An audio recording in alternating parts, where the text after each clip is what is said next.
researched Year of Dangerous Days, I was very conscious about not responding to what Miami was in sort of 2015 when I started my research.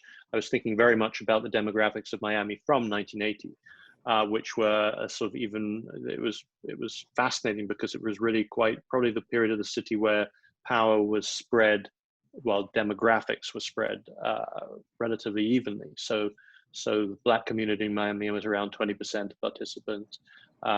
White was probably 40 and Latin was 40. That changes within 1980, but at the beginning of 1980, that's what it looked like. So, when I was doing my research and finding people to talk to, if anything, I probably if I look at my interviews, I would guess they're probably 30% Black, because the Black Miami story was very important for this book. So that was probably over-indexed for me. So I would probably guess I did a third on interviews between what I call sort of Miami's tribes: Anglo-Miami, Black Miami, and Latin Miami. But all people were totally welcoming. The only people who really didn't want to talk to me was criminal Miami, which is probably a large demographic down here of its own. But regardless of skin color, those folks weren't crazy when I rang them out of the blue. We always thought there are no second lives, or are there second lives in the American Act? In Miami, there are plenty of second and third lives.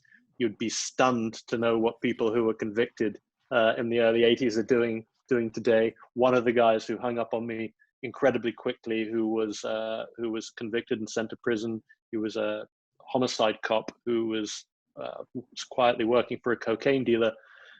He is now head of security at one of the largest networks in the United States. So that sort of thing, those were the people who didn't want to talk to me. Everyone else couldn't have been kinder. Some people I would have to knock on doors repeatedly, but eventually they'd open. And once they'd opened, everything was fine.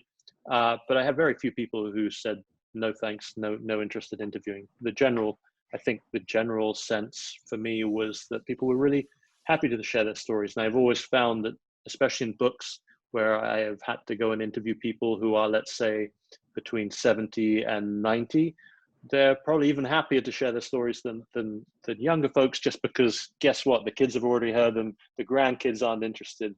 And if someone's knocking on your door, you do pause for a moment and you go, well, actually, that was a fascinating time in my life, and I do have a story to tell. And I think, that's something that shouldn't be taken for granted.